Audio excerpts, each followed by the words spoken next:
ચાર બહેનોએ મળીને 15 વર્ષના નોકર સાથે એવું કામ કર્યું કે તમારા રૂવાણા ઊભા થઈ જશે.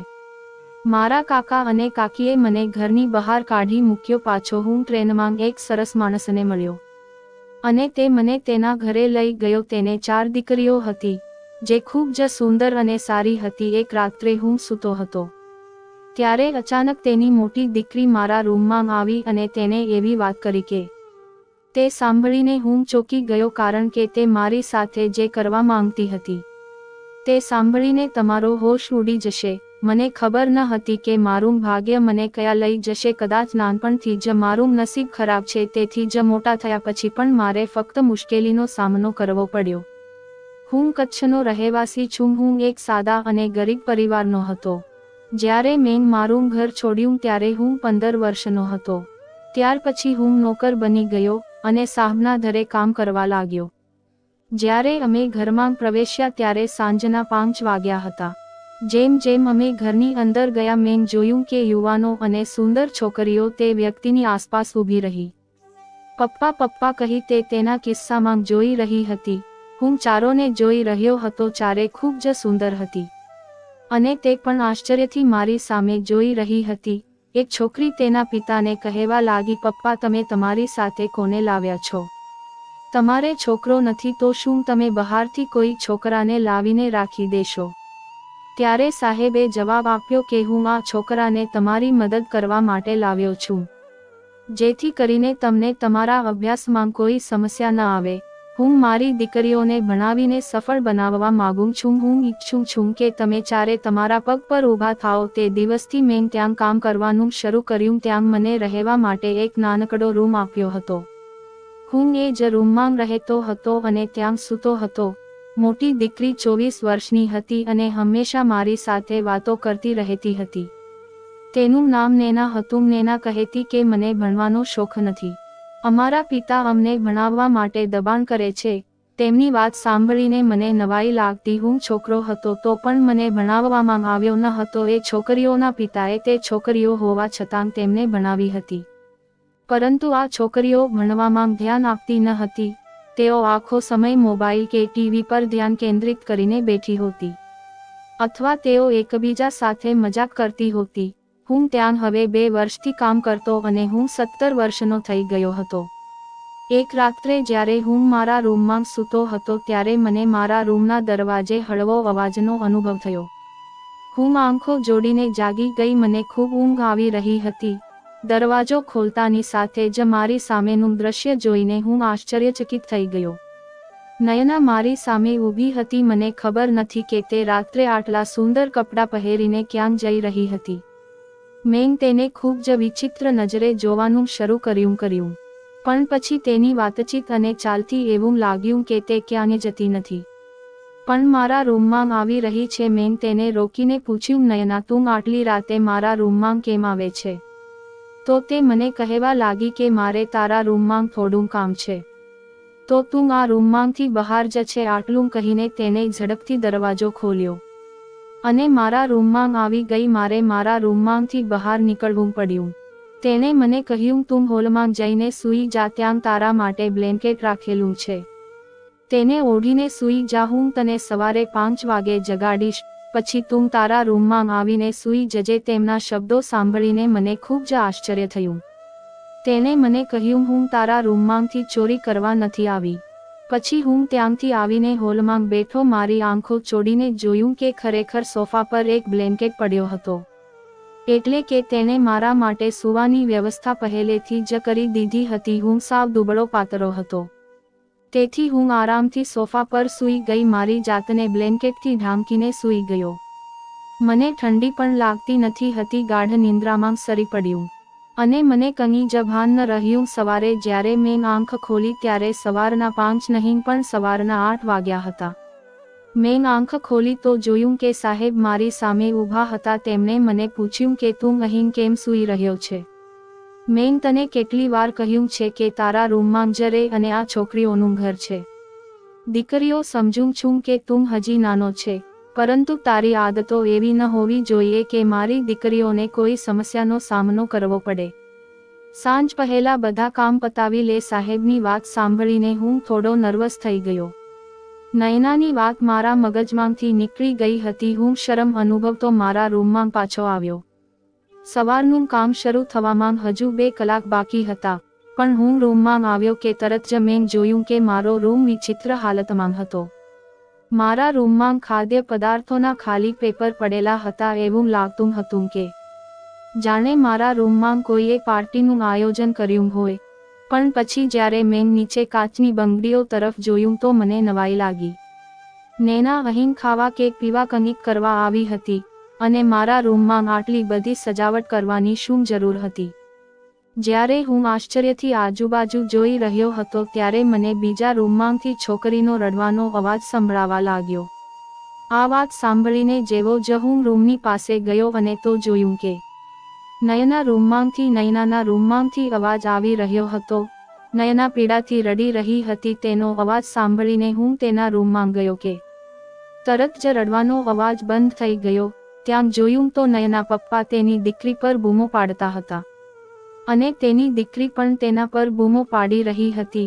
બંને સાપચૂપ થઈ ગયા અને સાહેબ મને પૂછવા લાગ્યા કે તું અહીં કેમ આવ્યો છે? મેં તને અહીં બોલાવ્યો નથી, તો તું અહીં શું કરવા આવ્યો છે? સાહેબ ખૂબ જ ગુસ્સે જણાતા હતા અને ભયભીત નજરે મારી સામે જોઈ રહ્યા હતા. પછી મારે રૂમમાંથી બહાર આવવું પડ્યું હતું. હું બહાર આવતા જ ફરી રડવાનો અવાજ શરૂ થઈ ગયો. નયના બૂમો પાડી રહી હતી, પપ્પા મારા વાર છોડો, મને પીડા થાય છે, મારા પર દયા કરો. નયનાનો અવાજ સાંભળીને હું ડરી ગયો. આ બધું શું થઈ રહ્યું છે? તેના વિશે હું મનમાં વિચારવા લાગી. મેં તો કોઈ ભૂલ નથી કરી, આ શક્ય નથી. હું આવીને મારા રૂમમાં બેસી ગયો, કારણ કે સાહેબે મને આજ સુધી કોઈ કામ નહોતું આપ્યું.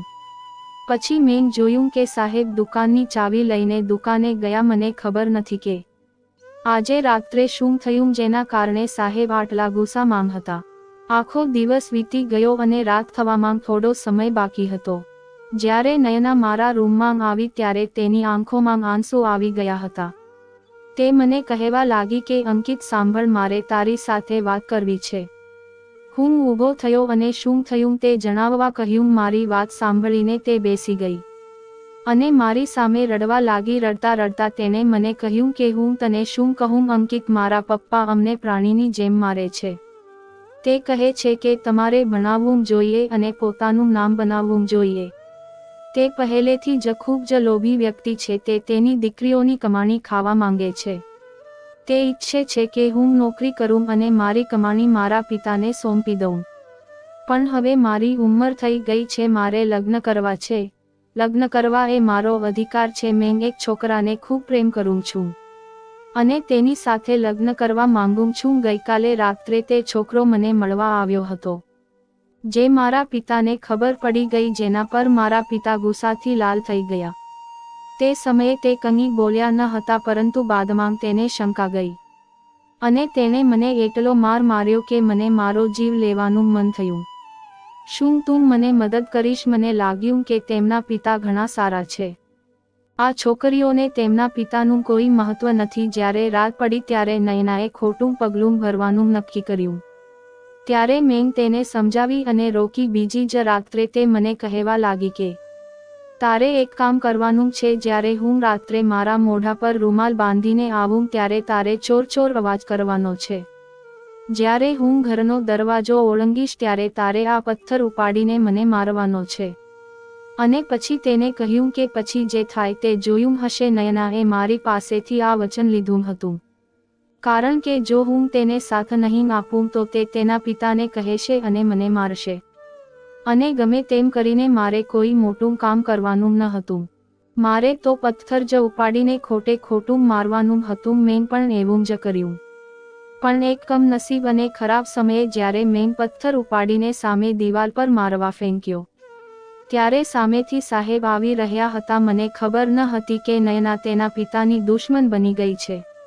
મને નયનાએ ઈશારો કર્યો. મેં તરત જ પથ્થર ફેંક્યો તો તે સીધો જ સાહેબના માથા પર વાગ્યો અને સાહેબ જમીન પર પડ્યા. તે ખરાબ રીતે રડવા લાગી અને મેં જે કર્યું તેનો મને પસ્તાવો થયો. નયના તેના પિતાને પીડામાં જોઈને સ્થળ પર જ ઊભી હતી. તે તેની જગ્યાએથી ગઈ ન હતી. પછી શું થયું? સાહેબને હોસ્પિટલ લઈ ગયા અને ત્યાં તેને જીવવું ગુમાવ્યું અને પાછળથી પોલીસ પણ તપાસમાં આવી. આ આખું ઘર રહસ્ય પોલીસ સમક્ષ ખુલ્યું. પણ પછી સંજોગોને કારણે મારે પણ જેલમાં જવું પડ્યું. સાહેબની બાકીની 3 દીકરીઓને લાગ્યું કે આ બધા માટે હું જ જવાબદાર છું. તેઓએ મને પોલીસને હવાલે કર્યું અને મેં જેલમાં મારી સજા ભોગવી. પરંતુ મારી સાથે નયનાને પણ જેલમાં ધકેલી દેવામાં આવી હતી, કારણ કે તે પણ ઘટના સ્થળે જ ઊભી હતી અને તેણે તેના પિતાને બચાવવા માટે કોઈ પ્રયાસ કર્યો ન હતો. મને જેલની સજા ભોગવવાની ફરજ પડી હતી, જેના માટે મેં કોઈ ગુનો કર્યો ન હતો. હું સાહેબના ઘરે કામ કરતો હતો. મારો હેતુ સાહેબની દીકરીઓને ફસાવવાનો ન હતો. પરંતુ જ્યારે કોઈ વ્યક્તિ પર આરોપ લાગે છે ત્યારે તેની વાત પર કોઈ વિશ્વાસ કરતું નથી. ત્યારબાદ જ્યારે હું જેલમાં ગયો ત્યારે મને નયના સાથે એ જ જેલમાં રાખવામાં આવ્યો હતો.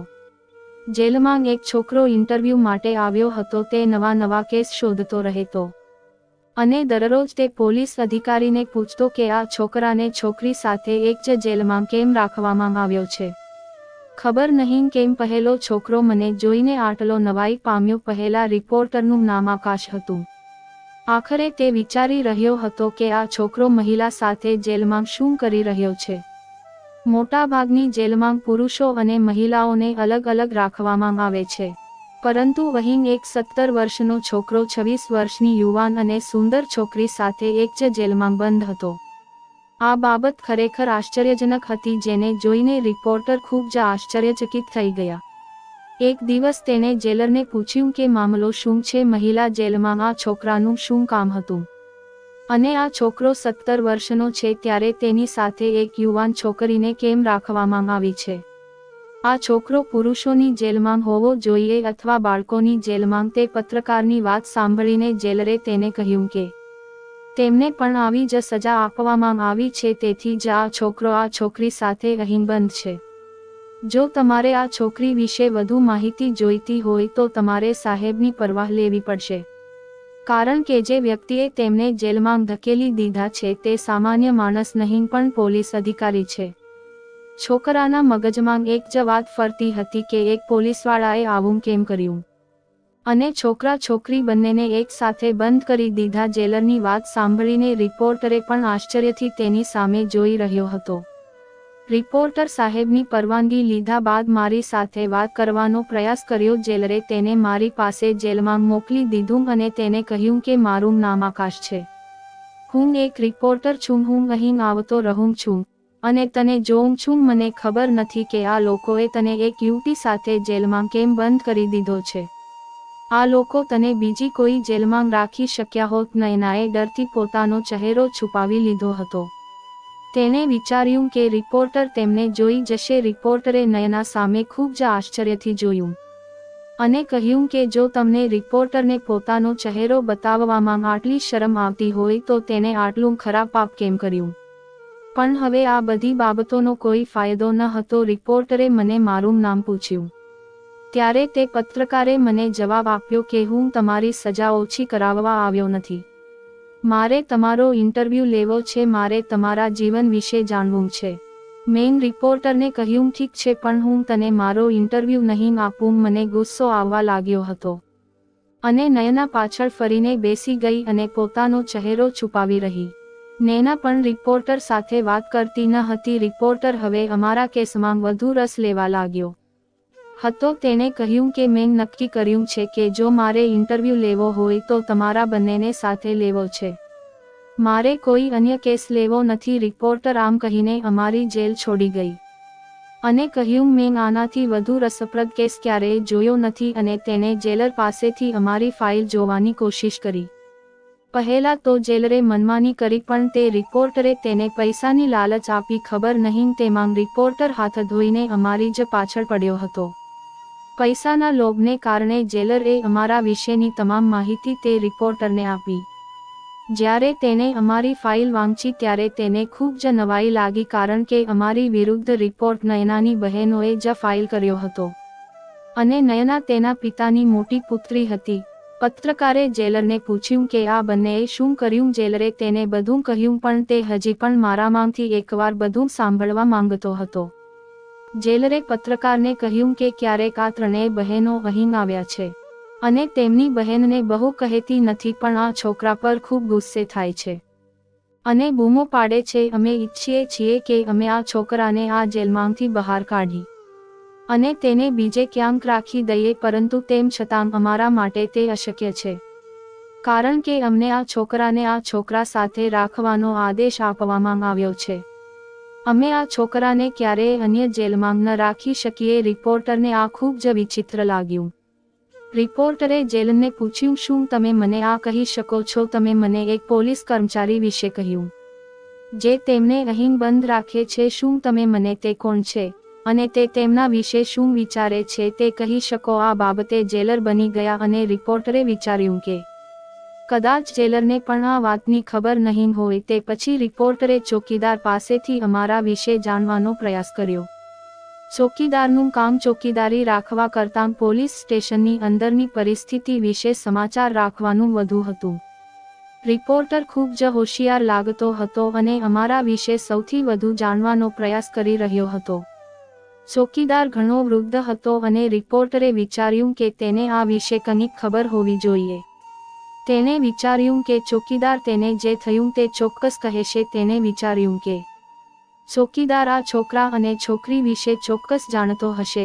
જ્યારે રિપોર્ટરે ચોકીદારને આ વિશે પૂછ્યું ત્યારે ચોકીદારે આશ્ચર્યથી તેની સામે જોયું અને કહ્યું, તમે આ છોકરી વિશે શું કામ પૂછો છો? તે બંને પતિ પત્ની છે.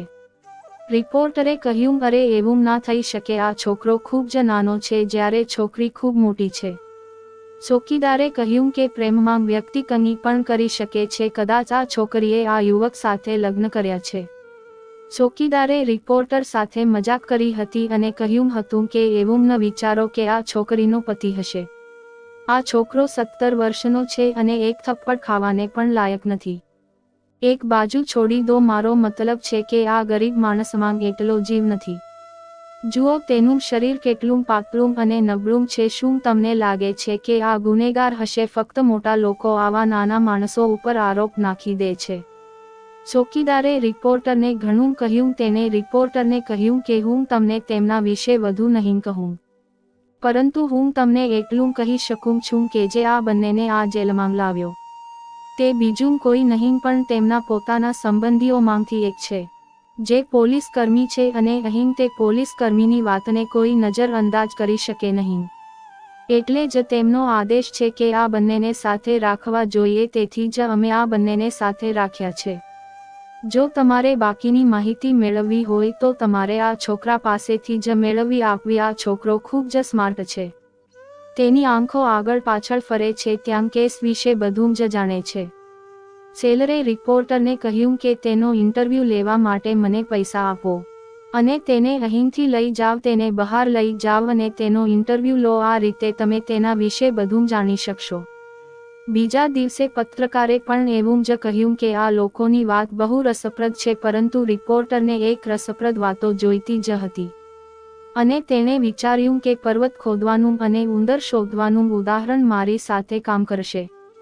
તેથી તેણે વિચાર્યું, મારી પાસે બીજો કોઈ વિકલ્પ નથી, કારણ કે અન્ય લોકો પણ વાત કરવા તૈયાર નથી અને જો તેઓ વાત કરે તો પણ તેમની વાત ખાસ રસપ્રદ ન હતી. બસ એને નક્કી કર્યું કે તે મારી સાથે જ વાત કરશે અને તે મારો ઇન્ટરવ્યૂ લીધા વગર અહીંથી જશે નહીં. અને પછી ફરીથી તે પત્રકાર જેલમાં મારી પાસે આવ્યો અને મને કહ્યું કે જો તમે મને યોગ્ય ઇન્ટરવ્યૂ આપો અને તમારી વાત સાચી રીતે કહો તો હું તમને આ જેલમાંથી બહાર કાઢી શકીશ. રિપોર્ટરની વાત સાંભળતા જ મારી આંખમાં આંસુ આવી ગયા અને કહ્યું કે શું તમે ખરેખર મને આ જેલમાંથી બહાર કાઢી શકશો? રિપોર્ટરે કહ્યું કે હા, ખરેખર હું તમને મદદ કરીશ. જો મારા ઘણા મિત્રો છે જે વકીલ છે અને વકીલો માટે કોઈને જેલમાંથી બહાર કાઢવું મુશ્કેલ કામ નથી. જો તમે મને તમારા વિશે બધું કહી દો તો તે શક્ય છે. તેની વાત સાંભળ્યા પછી મેં માથું હલાવ્યો અને કહ્યું, પ્લીઝ અત્યારે મને અહીંથી બહાર કાઢો. અહીં જેલમાં બેસીને હું તમને મારા વિશે કંઈ કહી શકું તેમ નથી. હું અહીં નયનાની સામે બેસીને મારા દિલની દરેક વાત કહેવા માંગતો નથી. હું શરમમાં આવવા માંગતો નથી. આ મારા બોસની દીકરી છે અને હું તેનું ઘણું સન્માન કરું છું. મારી વાત સાંભળીને રિપોર્ટર આશ્ચર્યચકિત થઈ ગયો. અને નયનાને પણ હું બહાર જાઉં તે વાતમાં કોઈ રસ ન હતો. રિપોર્ટર મારા વિશે જાણવા માટે ખૂબ જ ઉત્સુક હતા. મીડિયામાં સમાચાર ફેલાવ્યા પછી પ્રખ્યાત થવા માંગતા હતા. તે તેની આવકનો સ્ત્રોત જોઈ રહ્યો હતો અને હું ઈચ્છતો હતો કે તે કોઈ પણ રીતે મને આ જેલમાંથી બહાર કાઢે. નયના ખૂબ જ આશ્ચર્ય અનુભવી રહી હતો. રિપોર્ટર પણ આ જોઈ રહ્યો હતો અને તેને એવું લાગી રહ્યું હતું કે જાણે તે કોઈ છોકરાની હાજરીમાં ખૂબ જ શરમ અનુભવી રહી હોય. મારી અને તેમની વચ્ચે ઉંમરનો ઘણો તફાવત હતો. રિપોર્ટરે ચોકીદારને થોડા પૈસા આપ્યા અને કોઈક રીતે મને જેલમાંથી બહાર કાઢ્યું. રિપોર્ટરે ચોકીદારને કહ્યું કે તે મને 24 કલાક માટે બહાર લઈ જઈ રહ્યો છે અને 24 કલાક પછી તે પોતે જ મને જેલમાં છોડી દેશે. શરત માટે રિપોર્ટરે તેના તમામ આઈડી કાર્ડ ચોકીદારને આપી દીધા હતા. છેવટે રિપોર્ટરને મને લઈ જવાની પરવાનગી મળી ગઈ અને આ રીતે ચોકીદારનું ખિસ્સું પણ ભરાઈ ગયું અને રિપોર્ટરનું કામ પણ થઈ ગયું. બહાર આવ્યા પછી વાતાવરણ ખુશનુમા બની ગયું. બહારની હવા મને સ્પર્શી રહી હોય એવું લાગ્યું. હું ખૂબ ખુશ હતો કે આખરે 8 મહિના પછી મેં બહારનું વાતાવરણ જોયું. લાંબા સમય પછી મને ઠંડી હોવાનો આનંદ મળ્યો. મેં પત્રકારને કહ્યું કે તમે મારા માટે દેવદૂતની જેમ આવ્યો છો. ત્યારબાદ રિપોર્ટરે મને પૂછ્યું કે તમારી ઉંમર શું છે. મેં કહ્યું કે હું 17 વર્ષનો થવાનો છું, પરંતુ જ્યારે હું અહીં કામ કરવા આવ્યો ત્યારે ઉંમર 15 વર્ષની હતી. રિપોર્ટરે કહ્યું, સાહેબ તું બહુ યુવાન લાગે છે. મેં રિપોર્ટરને કહ્યું, હા, તેથી હું નાનો દેખાવ છું કારણ કે મને અહીં ખાવા પીવાનું કંઈ મળતું નથી. જો મેં મારા સ્વાસ્થ્યનું ધ્યાન રાખ્યું હોત તો હું એકદમ સ્વસ્થ હું, પણ નાનપણથી જ આજ સુધી મને ક્યાંય શાંતિ મળી નથી. મને ખબર નથી કે મારું ભાગ્ય મને ક્યાં લઈ જશે અને મારું શું થશે. મારા નસીબમાં ફક્ત ઝુલ્મ અને ઝુલ્મ જ લખાયેલા છે. આ સાંભળીને રિપોર્ટર શાંત થઈ ગયો અને થોડીવાર પછી તેને કહ્યું કે ઠીક છે, મને તમારા વિશે કહો. તમે ક્યાં જઈને આ ઘટના કહેવા માંગો છો. મેં રિપોર્ટરને કહ્યું કે તમે મારી સાથે આવો, હું તમને એક જગ્યાએ લઈ જાઉં. હું ત્યાં જઈને તમને બધી વાત કહું. મારી જીભ અહીં ખુલશે નહીં. આટલું કહી હું તેને સુમસાન રસ્તે લઈ ગઈ. પછી મેં જમીનમાં માટી ખોદવાનું શરૂ કર્યું. રિપોર્ટર મને જોઈને આશ્ચર્યચકિત થઈ ગયું અને તેણે મને પૂછ્યું કે તમે શું કરી રહ્યા છો. મેં કહ્યું, જો તમારે મારી ઘટના સાંભળવી હોય તો ચૂપચાપ ઊભા રહો અને હું જે કરું છું તે મને કરવા દો. આટલું કહી મેં ફરીથી માટી ખોદવાનું શરૂ કર્યું અને માટીમાંથી ધ્યાનથી જોઈ રહી. લાંબા સમય સુધી માટી ખોદ્યા પછી મેં માટીની અંદર હાથ નાખ્યો તો મને એક ચાવી મળી જેનો અવાજ બહાર આવી રહ્યો હતો. રિપોર્ટરે ભારે આશ્ચર્યથી મારી સામે જોયું અને જોયું કે મારા હાથમાં ચાવીની ચેન લહેરાતી હતી. પછી રિપોર્ટરે મને પૂછ્યું કે આ શું છે. મેં કહ્યું કે આ ચાવીઓ છે અને આ મારા સાહેબના ઘરની ચાવીઓ છે. મેં મારા માલિક સાથે ક્યારેય દગો નથી કર્યો. હું તમને મારી સાથે મારા માલિકના ઘરે લઈ જઈશ. આપણે ત્યાં બેસીને એકબીજા સાથે વાત કરશું. ત્યાં હું તમને ચા બનાવીને પીવડાવીશ અને તમને એક આખી ઘટના પણ કહીશ. તમે જાણો છો કે મારી વાત ઘણી લાંબી હોઈ શકે છે. વાત સાંભળતા તમારે ઘણું લખવું પડશે. તેણે મને કહ્યું કે તમારી વાત પરથી એવું નથી લાગતું કે તમે બાળક છો. એવું લાગે છે કે તમે 40 વર્ષના સમજદાર વ્યક્તિ છો. મેં રિપોર્ટરને કહ્યું, રિપોર્ટર સાહેબ, મારી સમસ્યાઓએ મને બાળક નહીં પણ 40 વર્ષનો શાણો બનાવી દીધો છે. તમે બિલકુલ સાચા છો, પણ મારા જીવનની મુશ્કેલીઓએ હંમેશા મને મોટા કામ કરવા મજબૂર કર્યો છે. મને બાળક રહેવાનું સુખ તો ક્યારેય નથી મળ્યું. હું પણ મારા જીવનમાં રમતગમતને આગળ વધારવા માંગતો હતો, પણ ખબર નહીં કેમ મારા સંજોગો મને સાથ ન આપતા. ત્યારે રિપોર્ટર મને પૂછ્યું કે તમે તમારા સાહેબના ઘરની ચાવી અહીં કેમ છુપાવી છે. પહેલા મેં ઊંડો શ્વાસ લીધો અને પછી કહેવાનું શરૂ કર્યું કે નયનાએ મને કહ્યું હતું કે આ ચાવીઓ અહીં જ છુપાવી દે. જો આપણે ક્યારેય જેલમાંથી બહાર આવીએ તો આપણે આ ઘરની ચાવી કોઈની પાસે માંગવી ન પડે. અમે અહીંથી ચાવી લઈ લેશું. આ સાંભળીને રિપોર્ટર ખૂબ જ આશ્ચર્યચકિત થઈ ગયો. રિપોર્ટરે મને કહ્યું કે તમે જેલમાં જતા પહેલાં આવી વાતો વિચારતા હતા, પણ આશ્ચર્યની વાત એ હતી કે તમે બંને જેલમાં ખૂબ જ આરામથી જીવી રહ્યા હતા. તમારા બંનેને ત્યાંથી જવાની કોઈ ઈચ્છા તો ન હતી. મેં રિપોર્ટરના આ નિવેદનનો જવાબ આપ્યો ન હતો અને અમે સાહેબના ઘરે પહોંચી ગયા. મેં ચાવીના ઝૂંડમાંથી ચાવી કાઢી અને ઘરનો દરવાજો ખોલ્યો. ઘરની અંદર એક વિચિત્ર દુર્ગંધ આવતી હતી. જોયું કે ઘર એકદમ ઠંડુ થઈ રહ્યું છે. ઘર લાંબા સમયથી બંધ હતું. આ કારણે ત્યાં ઘણી ગંદકી અને ધૂળ હતી. હું અને રિપોર્ટર ધીમે ધીમે ઘરની અંદર ગયા. મેં રિપોર્ટરને કહ્યું કે આ રૂમ નહીં નાનો છે અને આ બધી બહેનોમાં સૌથી મોટી બહેન તે હતી, અને જેના કારણે આજે હું જેલમાં સજા ભોગવી રહ્યો છું. મને હજુ પણ એ રાત યાદ છે અને એ વિશે વિચારતા પણ મારું શરીર ધ્રુજવા લાગે છે. મેં રિપોર્ટરને બેસવાનું કહ્યું, તેથી અમે બંને સોફા પર સામે સામે બેસી ગયા અને એટલે મેં રિપોર્ટરને મારી ઘટના કહેવાનું શરૂ કર્યું. મેં રિપોર્ટરને બાળપણથી લઈને અત્યાર સુધીની આખી વાત કહી કે હું મારા ઘરેથી કેવી રીતે આવ્યો અને સાહેબ મને અહીં કેવી રીતે લાવ્યા અને સાહેબે મને આ ઘરમાં કઈ શરતે રાખ્યો હતો. આ ઘટના સાંભળીને પત્રકારે મને કહ્યું હતું કે તમારી વાત ખૂબ જ રસપ્રદ છે. તેણે કહ્યું કે તમે પાગલ છો. તમે તમારા અધિકારો માટે લડી શક્યા નહીં. તે યુવતી તમારા જેવા નિર્દોષ છોકરાને જૂઠ્ઠો સાબિત કરી તમારી સાથે જેલમાં ગઈ. તમારી કેટલાક પુરાવા બતાવવા જોઈએ જેના કારણે તમે જેલમાંથી બહાર આવી શક્યા હોત. તમારું આખું જીવન દાવ પર છે. તમારે તમારું ભવિષ્ય પણ બનાવવું છે. શું તમે તમારું આખું ભવિષ્ય જેલમાં બનાવવા માંગો છો? અને તે 3 યુવતીઓનું શું કે જેમણે તમારી વિરુદ્ધ ફરિયાદ નોંધાવી હતી? મેં રિપોર્ટરને કહ્યું કે તે 3 બહેનો નયના સાથે મિલીભગતમાં હતી અને તેમની પણ એ જ યોજના હતી કે તેઓ તેમની બહેનો સાથે મળીને તેમના પિતાને મારી નાખવા માંગતી હતી. પરંતુ જ્યારે તેણે પોલીસને સ્થળ પર જોઈ ત્યારે તે ડરી ગઈ અને તેને લાગ્યું કે જો પોલીસ નૈનાની ધરપકડ કરે તો તે તેની પણ ધરપકડ કરી શકે છે. આથી તેણે પોતે પોલીસને કહ્યું કે અમારી બહેન નૈના પણ આ છોકરા સાથે હતી. આ રીતે તેઓએ મારી ધરપકડ કરવા પોલીસને બોલાવી. પરંતુ છેલ્લી ઘડીએ તેણે તેની બહેન નૈનાની પણ ધરપકડ કરાવી દીધી અને હવે તે 3 અહીંથી ફરાર થઈ ગયા છે. ખબર નથી કે તે અત્યારે ક્યાં રહે છે. પણ મેં સાહેબને ઈરાદાપૂર્વક પથ્થર માર્યો ન હતો. નૈનાએ મને મારવાનું કહ્યું હતું. આ 4 બહેનોએ મારી સાથે છેતરપિંડી કરી અને મને જેલમાં ધકેલી દીધું. હું કંઈ કરી શકતો નથી કારણ કે મને ટેકો આપનાર કોઈ નથી અને મને જેલમાં નાખનાર પોલીસ કર્મી બોસનો ભત્રીજો હતો, જે સાહેબના અવસાન પર ખૂબ જ દુઃખી થયો હતો. એટલે તેણે મને અને નૈનાને એક જ જેલમાં રાખ્યા હતા. હું સાહેબને મારા પિતા માનતો હતો. તેઓ મને મદદ આપવા માટે અહીં લાવ્યા હતા, પણ મને ખબર ન હતી કે અહીંયા આવ્યા પછી મારી સાથે આ બધું થઈ શકે છે.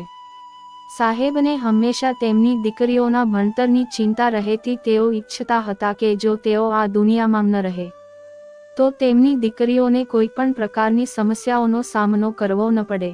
પરંતુ તે 4 દીકરીઓએ તેમના પિતાને ગેરસમજ કરી. તેમને લાગ્યું કે તેમના પિતા તેમને ભણાવીને તેમના પૈસા ખાવા માંગે છે. પરંતુ સાહેબ તો ખૂબ જ સારા અને પ્રામાણિક વ્યક્તિ હતા. તેઓ હંમેશા તેમની દીકરીઓના કલ્યાણ માટે વિચારતા હતા.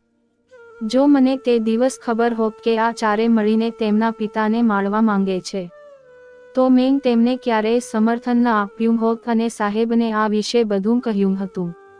રિપોર્ટરે મારી વાત નોંધી લીધી અને મારી આખી વાત સાંભળ્યા પછી તે મને 24 કલાક પછી પોલીસ સ્ટેશન લઈ ગઈ. તે પછી હું નયના સાથે એ જ જેલમાં બંધ હતો. બીજા દિવસે પોલીસ સ્ટેશનની અંદર ઘણા સમાચાર પત્રકારો હાજર હતા અને ઘણા વકીલો પણ હતા જેઓ મને છોડાવવા માંગતા હતા. ઈચ્છતો હતો કે હું આ જેલમાંથી બહાર નીકળું. રિપોર્ટર આકાશે મને ખૂબ સપોર્ટ કર્યું અને તેઓએ મને કોઈક રીતે પોલીસ સ્ટેશનમાંથી બહાર કાઢ્યું. પરંતુ નયનાએ તેના કૃત્યની સજા ભોગવવી પડી. તેથી તે આજ સુધી જેલમાં સડી રહી છે. જેલમાંથી બહાર આવ્યા પછી પત્રકારે મને કહ્યું કે તેને મારી વાત એક મેગેઝિનમાં પ્રકાશિત કરી છે, જે વરની લોકપ્રિય થઈ છે. એ જ રીતે રિપોર્ટર પણ ખૂબ પ્રખ્યાત થઈ ગયું.